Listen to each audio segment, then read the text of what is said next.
Despite the atomic bomb and a series of wars, large and small, the United Nations still remains the 20th century's answer to those who question man's progress toward civilization. Inside this striking new building, delegates from all over the globe convene and work incessantly in the cause of world peace. Reporting on their daily progress is the responsibility of newspapermen and journalists from the four corners of the earth. My name is Joe Smith. I'm an infinitesimal part of the Pen and Typewriter Corps. My specific assignment, to cover the activities of the various subcommittees of the UN. I've never had the wanderlust, so I like the job, especially since I live just around the corner in a brownstone house with my wife and 2 kids. And what makes it doubly interesting is that this man rents the top floor of my house. His name is Vladimir Portachenko, and he's a delegate from the USSR. Every day at the same time, Portachenko went home. I left at the same time, but we never went home together. In fact, I rarely saw the man at all, except in the UN buildings. Mr. Portachenko! What do you want? I thought we might walk home together. Why? Why? Well, we're both going to the same place, so it'd be nice if we went together. I mean, we ought to get to know each other, Mr. Portachenko. After all, we've been living in the same house for almost 6 months. We're total strangers, you know? Am I not a satisfactory tenant, Mr. Smith? Oh, sure. And is there a law in this country that a tenant must walk home with his capitalistic landlord? I was just trying to be friendly, that's all. There is no law. Then Portachenko walks alone.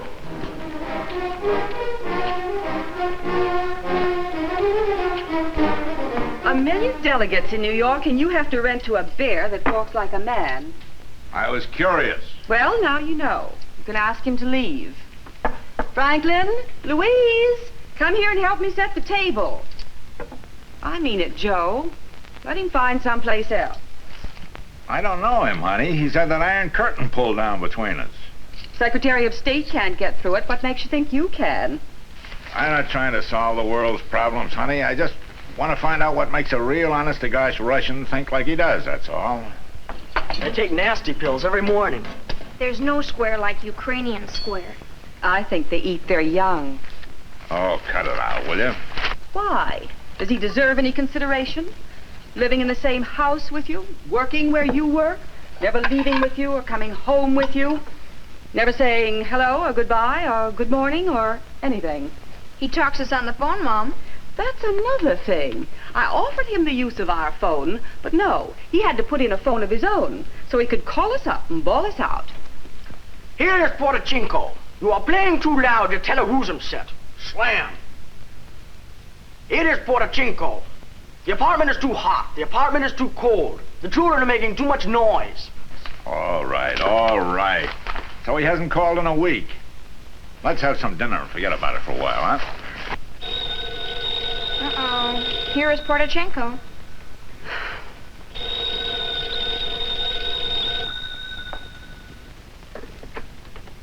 Hello? Here is Portachenko. I have observed a rat in the bathroom. What's the matter? Don't the walls reach the ceiling? Nan, has the exterminator been in lately? Mice again? Says saw a rat. In the mirror? Tell him the man was here yesterday. And the day before. And last week. Mr. Portachenko, my wife says the exterminator has been in.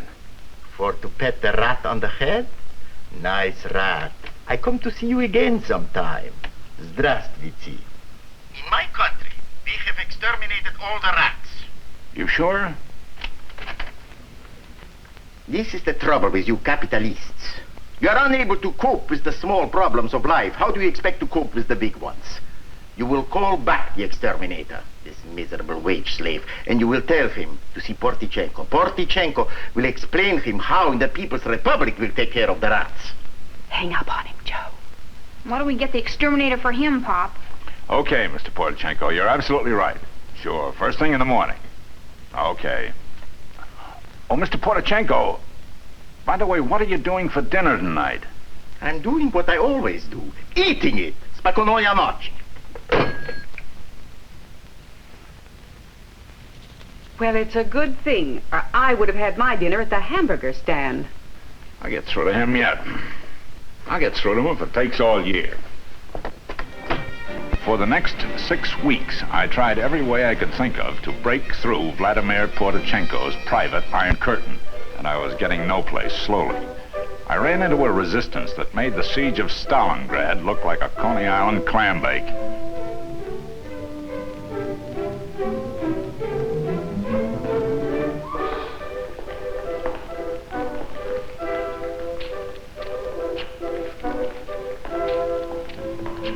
Portachenko began a counterattack, outguessing me at every turn. TV, Reader's Digest. Put on the ball game. Funny, isn't it? How would you know? I mean about Portachenko. I'm laughing myself sick. Not funny, ha-ha, funny peculiar. Hasn't been a complaint out of him the whole week. Bite your tongue. Can't I put on the ball game? Don't you dare. Forget about him, Joe, and watch the show. It's good. I think he must sense that you don't like him. I'll give it to him in writing. Maybe that's the trouble. What's the trouble? If we were all a little kinder to a man in a strange country. Oh, now, Joe, honestly. I'll get you a drum and a tambourine. Oh, I mean it. Just one inning. Let me put it on for just one inning. Louise, somebody at the door. Mom, a half an inning? Pop, just let me find out what the score is. Mr. Portachenko is there with a policeman.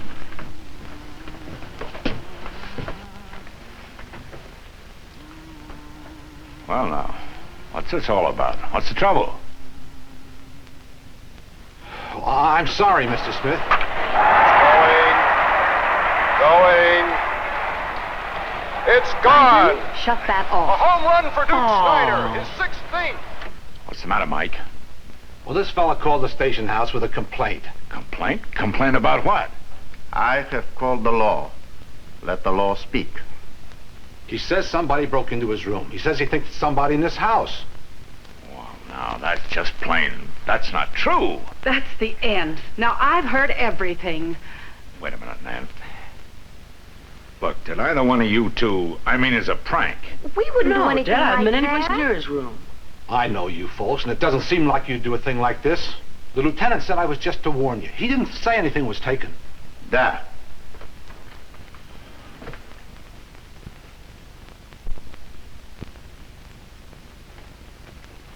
Oh, I don't know.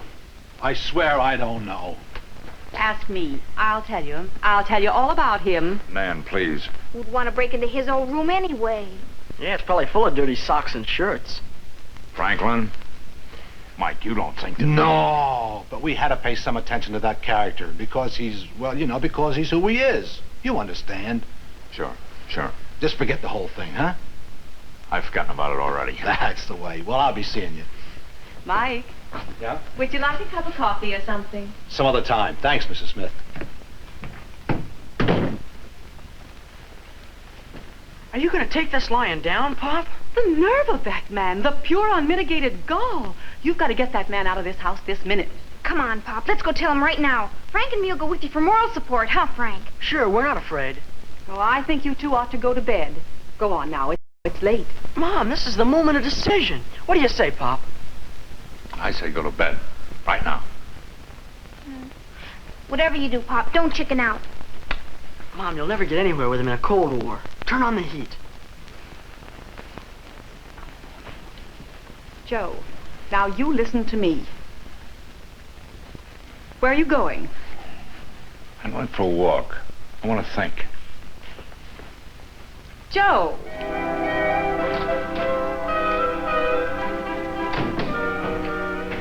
I've got half a mind to go up there and tell him myself.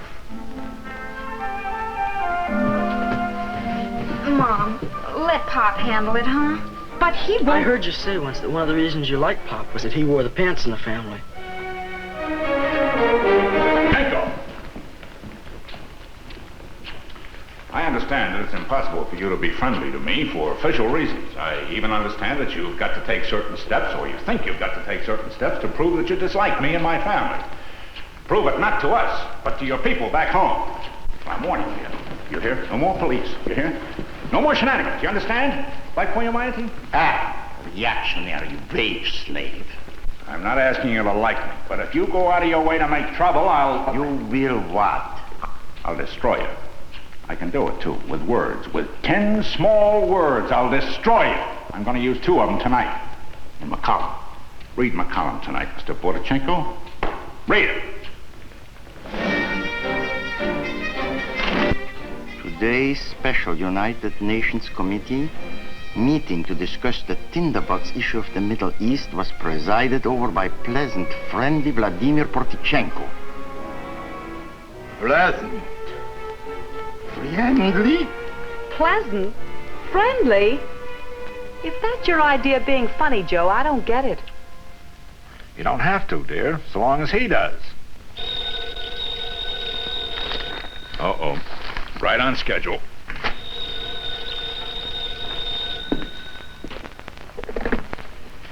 Hello? Here is Portachenko. I have read your filthy lying story, and I'm forbidding you ever to write my name again. Portachenko, touche. Joe, just what do you expect to accomplish? I'm gonna make him say uncle. And I mean Sam.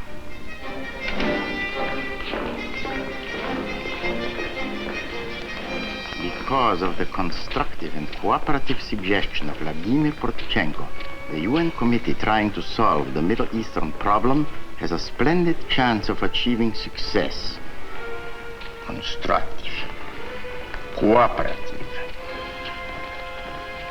Good afternoon, Mr. Portachenko.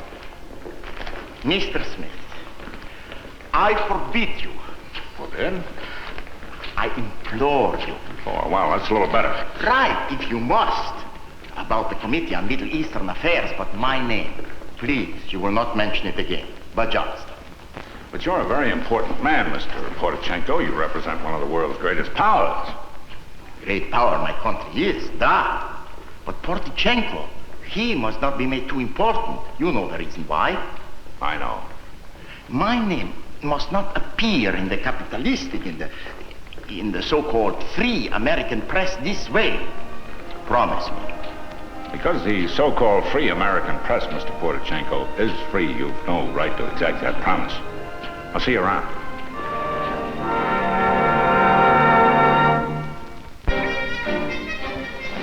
To my great surprise, my threat to destroy Vladimir Portachenko with words turned out to be more than just an idle boast.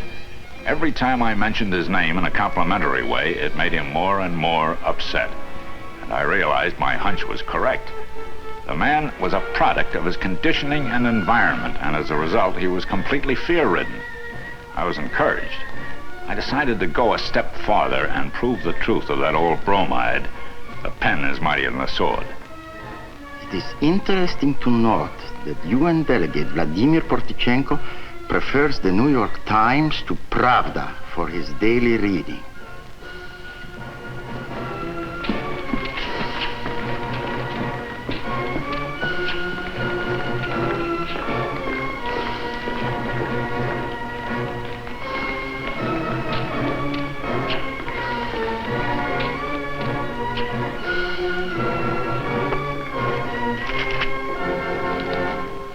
I found out that I virtually had Portachenko in the palm of my hand.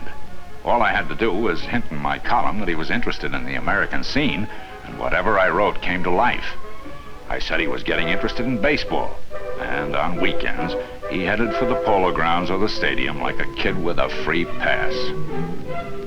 I mentioned that he was going to make it a point to see the Army Day parade, and there he was, unconsciously tipping his hat as the American flag went by. A few well-chosen words on his interest in American history, and he was off and running, digging back to the days before the Revolution. It was a lot more than I expected, I can tell you. Once we'd learned the secret of penetrating Portachenko's private Iron Curtain, life for the Smith family returned to normal. Louise became really fond of Vladimir. So fond, she refused to take the 50 cents due for her Girl Scout cookies. Take the money. Don't be foolish, child. Take it. It's my contribution to better international relations. Oh. Then you must allow me to return the favor, Dievuchka.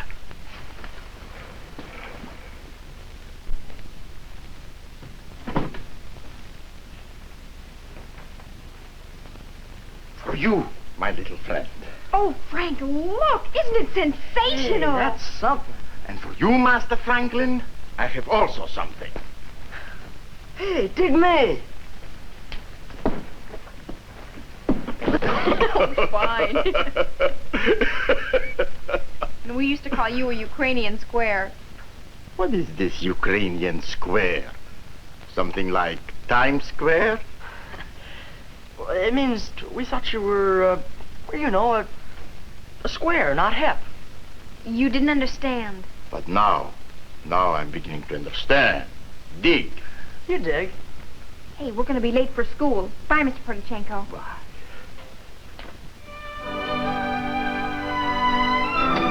I dig. That day, a funny thing happened. I walked to the UN with Prodyachenko. I said I'd see him after the session was over, and I went into the press section. But he never showed up at his seat. He didn't show up all day.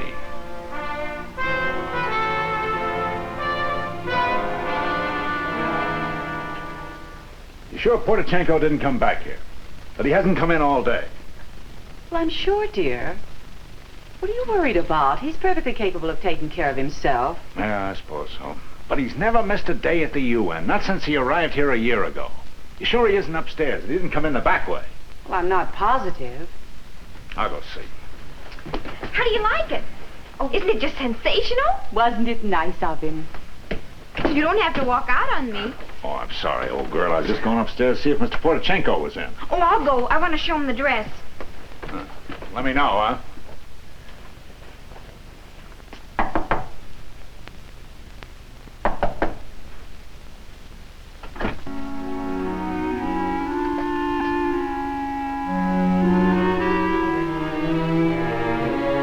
Mom! Pop! Come here, quick!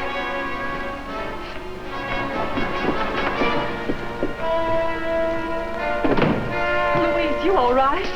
Holy cow. What happened? I don't know. Nobody answered, so I came in and... Somebody robbed him. Looks just like in the movies.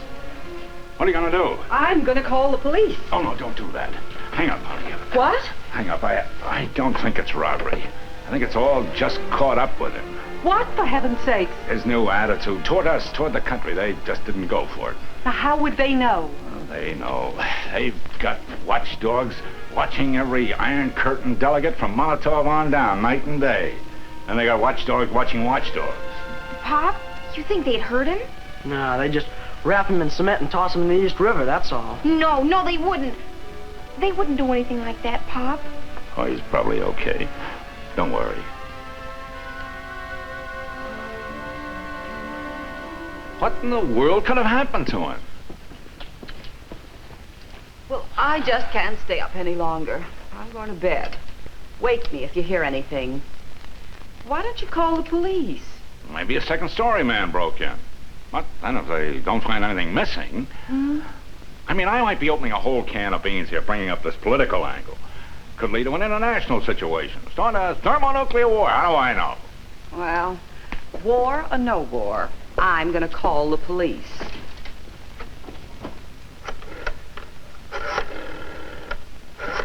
Don't call the police. Vladimir, where have you been? Are you all right? I am all right. You should not have stayed up. How did you get in? I climbed the fence in the backyard.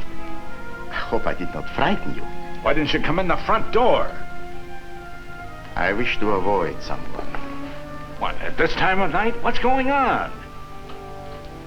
Somebody's messed up your room, broke in and tore it all apart. I know. Have you any idea who it could have been?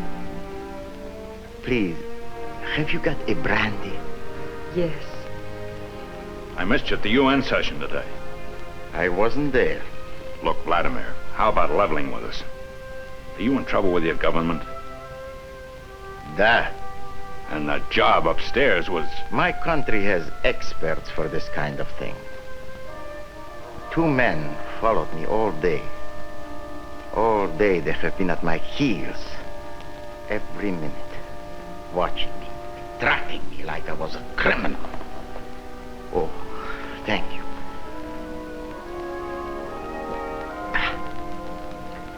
Good. Of course, I will be leaving New York now. What do you mean? Where are you going? It is not where I'm going. It is where they will send me. Quit. It would not be of any use trying to run away either. They would find me. How do you feel about going back, Vladimir? I mean, aside from this trouble. Maybe when you got back there, you could explain it.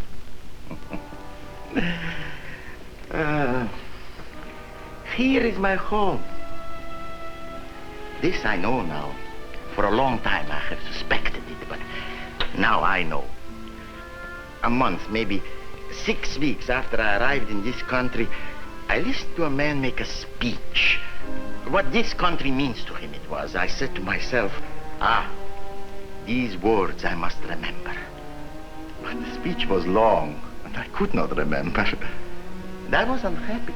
But now, all of a sudden I feel I do not need a whole lot of words to say how I feel about America. Just a few words express everything I feel. I love this country. So, this is the way I feel. But what I will do, this is another matter. Tomorrow morning I will report to my superior. And by tomorrow night, my friends, I will be on the high seas. Joe, you've simply got to do something. But what can I do? I'm only a reporter. Working for a free press and a free country. Write about it if you can't do anything else. Stir up some action. Please, Mr. Smith. I do not wish to be a burden to you, to trouble you, but if you... If I could just get to the right people, maybe I could arrange for political asylum. But who do I know? What about Joe Seidel with the FBI? Not Joe. He's got a brother-in-law in the State Department. Name of Charlie Welch. I've met him a few times. Hello, long distance? I'd like to get a hold of a man named Charles L. Welch in Washington, D.C. He's here. We thought you'd gone back to Russia. He's not going back. No kidding. I hope... Yes? National 63742. Well, would you please put the call through for me? When you write this story for your newspaper, Mr. Smith, please say this way. Pleasant, cooperative, friendly, grateful, Vladimir Portichenko will be proud to become a citizen of the United States of America. Be sure and watch for your favorite Reader's Digest story. Vividly brought to life on TV, Reader's Digest. Direct from the pages of the magazine read by over 40 million people throughout the world. Stories created and approved by families everywhere.